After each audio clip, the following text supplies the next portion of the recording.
Isang balitang tila isang dambuhalang kanyon ang sumambulat sa gitna ng bansa matapos kumalat ang mga nakapapangilabot na larawan ng Pangulong Bongbong Marcos na halos hindi na umano makilala ng publiko. Ayon sa mga impormasyong ating nasagap mula sa mga pinakalihim na operatiba sa loob ng Malacanang, ang dating masiglang mukha ng pinuno ay tila naging isang anino na lamang, butot balat at nanginginig sa harap ng mga nakatagong kamera. Ito na nga ba ang hudyat ng isang nakatagong krisis na pilit ibinaon sa kailaliman ng limot, habang ang bawat segundo ay puno ng panganib na tila mitsa ng isang bombang handa nang sumabog sa harap ng sambayanang Pilipino na nakanganga sa tindi ng pagbabagong ito. Nagulantang ang buong mundo at tila huminto ang ikot ng mundo sa nakakashock na revelasyong ang palasyo ay nababalot na ng amoy ng gamot at panginginig habang pilit umanong itinatago ang tunay na lagay ng kalusugan ng Pangulo. Maririnig daw ang malalakas na kalabog ng mga pinto at ang walang humpay na takbuhan ng mga espesyalistang doktor na nanginginig ang mga kamay sa tindi ng kaba sa tuwing haharap ang Pangulo sa publiko. Tila binabagtas na natin ang pinakamadilim na kabanata ng ating kasaysayan kung saan ang bawat kuha ng lente ay nagsisilbing mga bubog na sumusugat sa dangal ng administrasyon na nagiiwan sa buong bansa na nanlalamig ang mga kamay sa takot na ang katotohanan ay mas malala pa sa ating mga guni-guni. Ito na nga ba ang huling kabanata ng katahimikan at ang simula ng isang madugong paghuhukom na wawasak sa lahat ng inyong pinaniniwalaan tungkol sa katatagan ng mga nasa pwesto?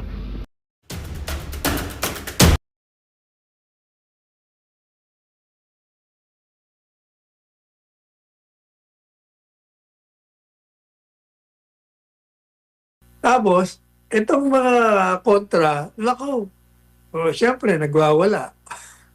Parang mga asong ulol na nagagalit sa Korte Suprema. Eh, ano ang problema? Pag kontra sa kanilang desisyon, mali ang Korte Suprema. Oo. Pag pabor, praises to high heaven sila. Kailangan Kaya nila. kayo, tanggapin nyo na. Merong iba dyan, hindi nga abogado, kaya nito Soto, hindi naman abogado, nagdudunong-dunungan. Asus Mario, ano ba yan? Opo. Ilagay niyo Totoo. mga sarili niyo sa dapat yung kalalagyan.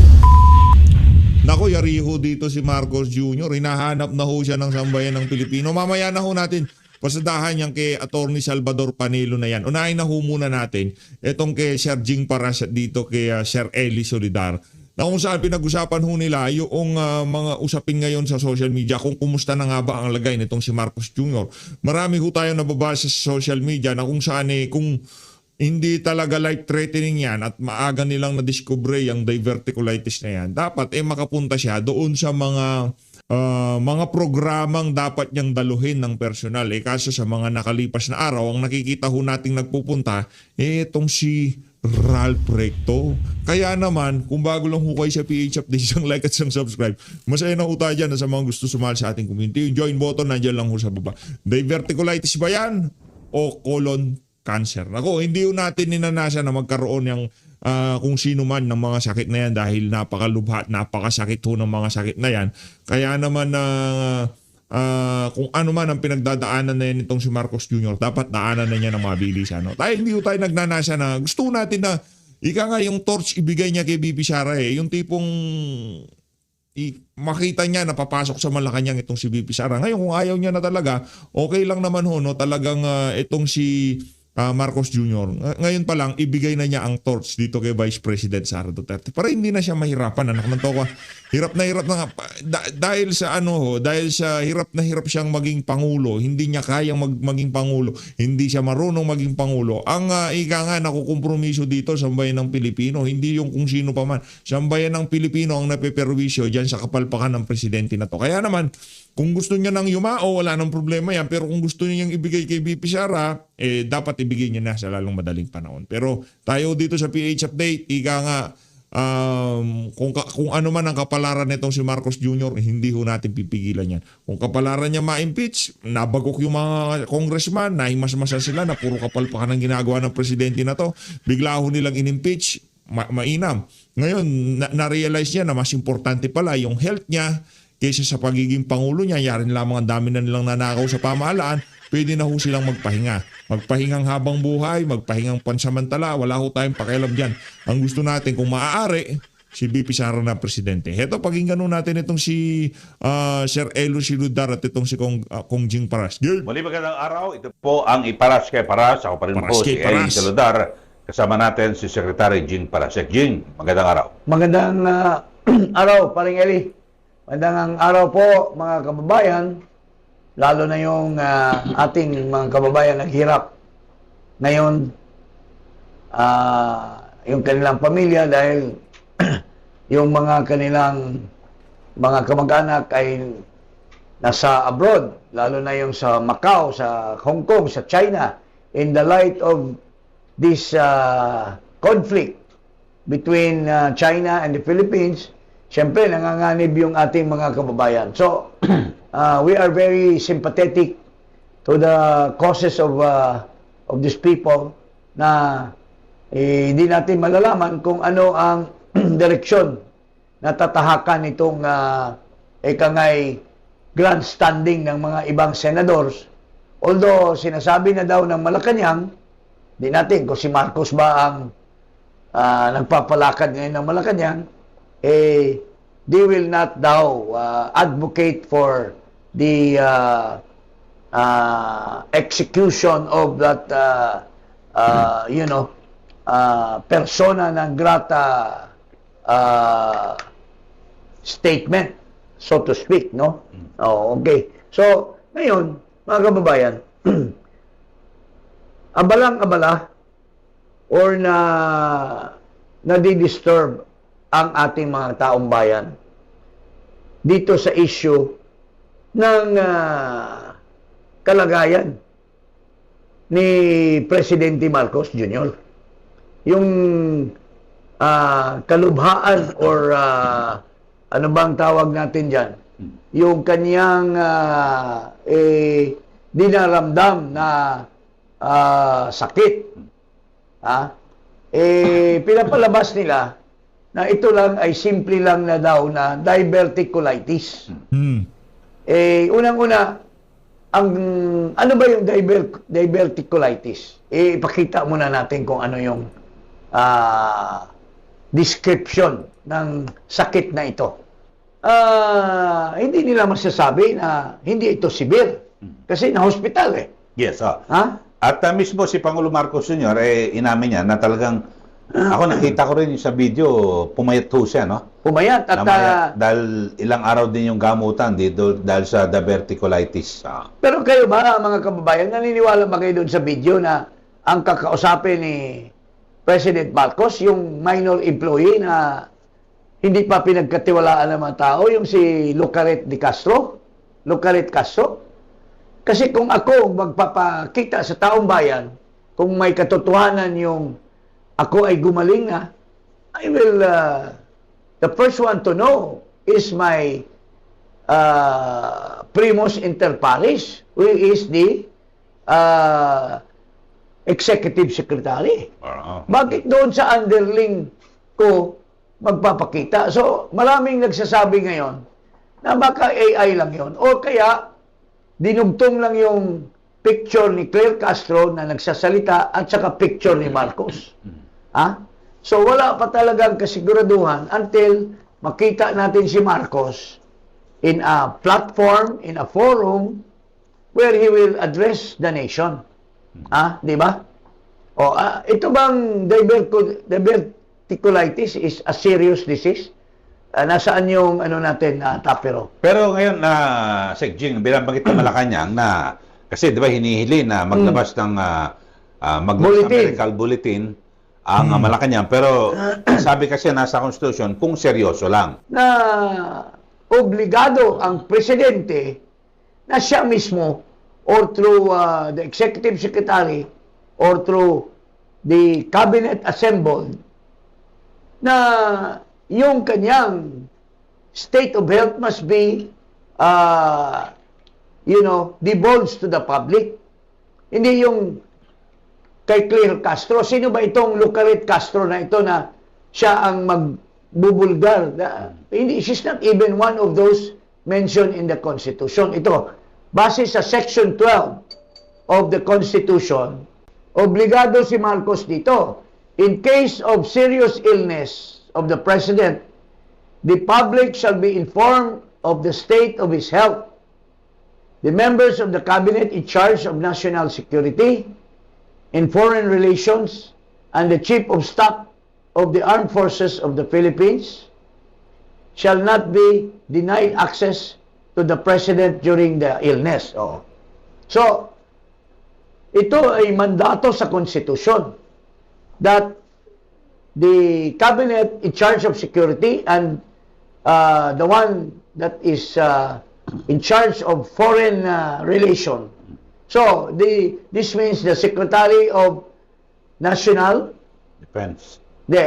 NSA, National Security. National Advisor. Security, Si Anyo yan, si Anyo. Anyo, si DFA Secretary, because foreign relation, and the Chief of Staff of the Armed Forces, Si Browner. si Browner. Kailangan nilang inspeksyonin. Pupunta sila sa ospital. Titingnan nila o kaya kalampagin nila si Marcos doon sa kanyang bed. Kung talaga bang tunay na nagdadaldalan sila nitong si Lucaret. May paakbay-akbay pa si Marcos, tinatsansingan pa si Lucaret Castro. Oh. Ikaw naman, kung ito naman si Kong Jing Paras, kina-chancing. Ang dami mong pwedeng tignan. Ang dami mong pwedeng makita. Anak ng toko yung pag-chancing pa ni Marcos Jr. Pambihira, oo. Hindi mo man lamang napansin yung pagiging lukarit ni Auntie Claire. Yung pagiging haliparot niya, baka nakakausap niya yan si Marcos Jr. Pambihira ka naman, oo. Paring Eli, ano masabi mo? Sa ligang batas ito. He is obligated. So, mandatory. Mandatory because Responsibility nila. diverticulitis, it becomes a serious illness when it entails hospitalization. And true enough, inamin niya na na-hospital siya. Oh. So, yan. Ngayon, there is also a provision that whenever the cabinet by majority feels na the president is incapacitated to run the affairs of government, they shall report to the Senate President and the House of Representatives Speaker, and immediately there will be a takeover of the Vice President to run the affairs of government. So ito ay binabiolate ni Marcos. Hindi niya pinapalaganap itong provision ng ating saligang batas. And there are stories, pare, because hindi sila binibigay yung bulletin ng health ng Pangulo. Ang daming mga nag-i-speculate ngayon. Yan.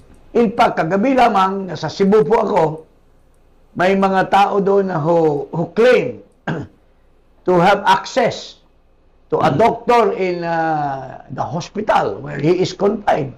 Sinasabi, malubha daw ang sakit ni Marcos Jr.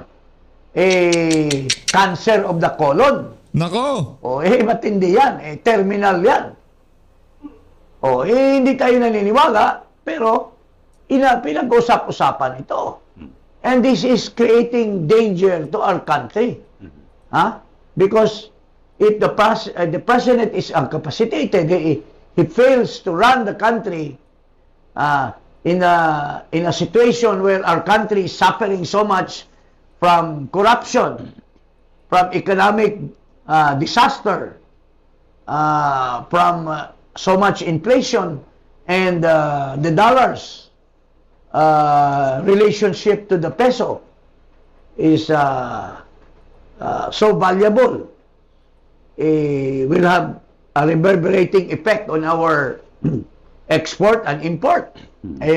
Napakatindi yung requirement ng ating saligang batas na hindi tinutupad ni Marcos, paring Eli. Pero pinakamainam siguro, binabanggit mo, Secretary, na marami ang nag-speculate na kung ano-ano, na malubha o hindi, malubha. Ang pinakamainam siguro, para malinis na yan, maglabas ng medical bulletin na galing sa kanyang mga doktor na ito ang tunay na kalagayan ng Pangulo. At hindi lang yan bulletin.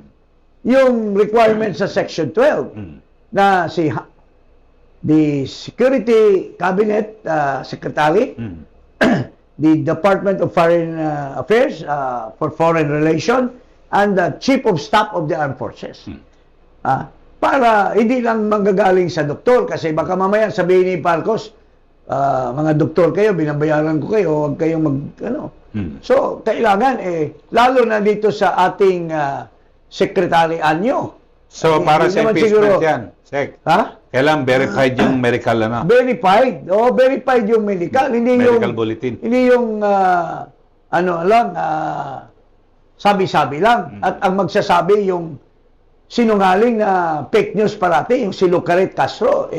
Sino maniniwala nyo na tunay yung pag-uusap nila ni Marcos? Baka AI lang yun. Ha? Oo. Or dinugtong lang yung dating sinabi ni Marcos in a previous statement at ginawan lang ng dialogue, gumawa lang ng dialogue si Claire para idugtong yung video na yan. These are all possibilities. Until such time that we have a certification from the Secretary of Department of Foreign Affairs, the National Security Advisor, and the Chief of Staff of the Armed Forces. All of them to execute a sworn statement that they have truly they have seen truly the real state of the President's health. Ayun. So, kinumpirma nga ni Executive Secretary Ralph Recto na talagang kapansin-pansinan na mayat. Oh. Nangayayat ang Pangulo at kasunod ka kasi. Pero ang sabi niya, ano lang daw sabaw lang daw po ang kinakain ng Pangulo. May higpit ng diet Sabaw, lalong pang so anong sakit? Bakit nangayayat? Pero sabi, Diverticulitis ba or colon cancer ang sakit? Nako. kasi sabi po, Na terminal na ang Lagay. ano niyan. Kasi pagka colon cancer ka, ipakita mo sa taong bayan kung anong level, anong degree. Ha? Second, ano ba yan? Third na ba? Third, ano bang tawag niyan? Yung Stage. third stage ka na ba sa cancer mo, Marcos? Or fourth stage ka na? Sa sobrang sama ng ugali nitong si Marcos Jr., yung mga kababayan natin, yung tipong hindi naman siya pinapanalangin, di ba? Hindi naman siya pinapanalangin. Pero yung mga kababayan nun natin, kung sila tatanungin, gusto na ho nilang mapalitan na talaga itong si Marcos Jr. Sa totoo lang gusto na ng mga kababayan natin na mapalitan na talaga itong si Marcos Jr. There are countries in danger. What if there will be, lalo na ngayon, there is a conflict with China. Kung magkaroon tayo ng severe conflict at magkaroon ng hindi natin inaasahang mga mangyayari, are you capable of running the state of affair in a state of war or a state of calamitous situation in our country? pero yung mga ganyan, yung mga speculation na hindi maiwasan hanggat hindi naglalabas ng talagang That will medical continue. bulletin. What if may katotohanan yung mga dinadaldal na speculation? Pero sabi ng Malacanang ay sa kabila ng pamamayat, iginit po nila na maayos daw po ang kalagayan ni Pangulong Marcos Jr.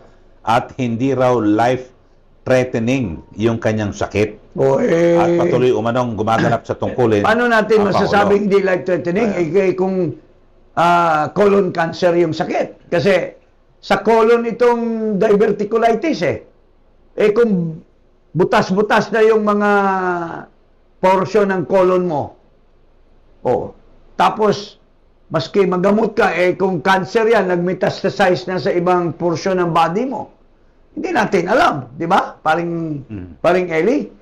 So, we are demanding, being one of the creation of God in this country. Tulad mo, creation ka ng Diyos na magiging citizen ka ng Pilipino. May karapatan tayo sa saligang batas. Kaya nga nilagay doon sa Section 12 na kung malubha ang sakit ng Pangulo ay kailangan i-divulge mo sa publiko. Tulad ng tatay niya noon na sinasabi may sepsis, may anong mga sakit yun sa kidney. Nag-kidney transplant. Malubha yun. Pero yung tatay ni Marcos Jr., si Marcos Sr., nagpalabas pa ng nagbabarbell pa, nagpapalaki pa ng katawan. Ito payat eh. So paano tayo maniniwala na hindi maluba ang sakit? Pumayat. Yung mukha niya, lumalim yung mga ano. So, that's a sign of a very serious illness, Mr. Marcos Jr. Ha? Di ba, paring Eli? Yan sabi, pero sabaw lang kasi daw kinakain eh. Sabaw, eh. Tatlong Anong araw sabaw? na.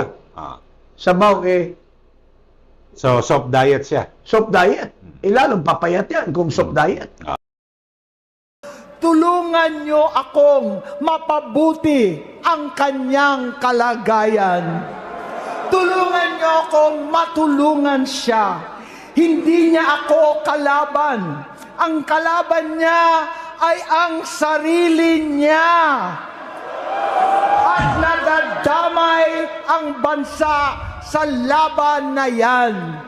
Bilang senador at lingkod bayan, batid ko ang mga problema at gaya ng bayan, alam ko rin ano ang solusyon. Sa pagkakawatak-watak, patuloy na pamumulitika, pagnanasa sa kapangyarihan ng mga talunan naman, kaguluhan sa Mindanao, alanganing gyera sa China at Estados Unidos, kawalang pananagutan sa flood control scam, garapalan, takipan, panggigipit sa hindi kaalyado, pagkakanulo sa kapwa Pilipino, pagdakip sa dating Pangulong matanda't may sakit upang ihagis lamang sa bansang dayuhan, pagsadsad ng piso, paglaganap ng gutom, paghihingalo ng ekonomiya, at pagsasawalang bahala sa taong bayan. Ang delubyo at kalamidad na nagdudulot ng parusa, ang korupsyon na nauwi sa kawalan ng tiwala at hustisya sa Pilipinas, sa kanyang pamahalaan, lahat ng yan ay masusolusyonan kung ikaw, aking kapatid, magsaayos ng iyong sariling kalusugan. Kapag humupa ang ingay sa politika, kapag umuwi na kami sa aming pamilya, hindi bilang senador, kundi bilang ate, bilang si Manang Amy ni Bonget, kaya itong sasabihin sa harap ng taong bayan, sa harap ninyong lahat, at sa harap ni Bongbong. Bonget, magtatatlong taon na tayong hindi nagkakausap. 3 taon ko nang sinusubukan muli na ako'y pakinggan. Siguro ngayon ay makakariting ng buo ang gusto kong sabihin. Walang mababawasan, hindi madadagdagan. Bongbong, nag-aalala sa iyo si Manang. Tuwing nakikita kita sa TV, gusto kitang puntahan. Napakalaki ng pinagbago mo. Itsura, pagsasalita, takbo ng pag-isip. Minsan, napapatanong ako sa sarili ko, ikaw pa ba yan? Si Bongbong ba talaga yung nakikita ko? Pero ako, ading ko, ako pa rin ito. Ako pa rin ang ate mo na tumayong ama't ina sa inyo sa ibang bansa. Ang kasama no sa sumubok na sanggain lahat ng sakit para sa iyo. Ang kapatid mo na hindi mo kailangan hingan ng tawad dahil agad ka nang iniintindi at tatanggapin dahil mahal kita. Nasa Bagong Tipan, kay Lucas, Kapitulo 17, versikulo 3 hanggang 4. Kung magkasala ang iyong kapatid, sawayin mo siya. At kung siya'y magsisi, patawarin mo siya.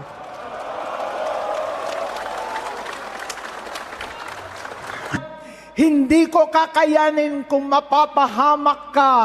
Kaya hinihingi ko na tayo'y umuwi na, mamahinga alang sa iyong kalusugan. Kaya kung mabigo at mawala sa iyo ang posisyon, pero hindi ko kayang mawala ka sa amin. Ayusin mo ang sarili mo. Magpagamot. Alisin ang droga sa iyong sistema. Wala akong ibang gusto kundi gumaling ka, malampasan natin ito muli. Dahil wala akong ibang hinahangad bilang ate, kundi maging masaya ka, maging ligtas sa panganib, malusog, matagumpay sa buhay. Itama ang mali, labanan ang adiksyon, at ako hindi kailanman aalis sa iyong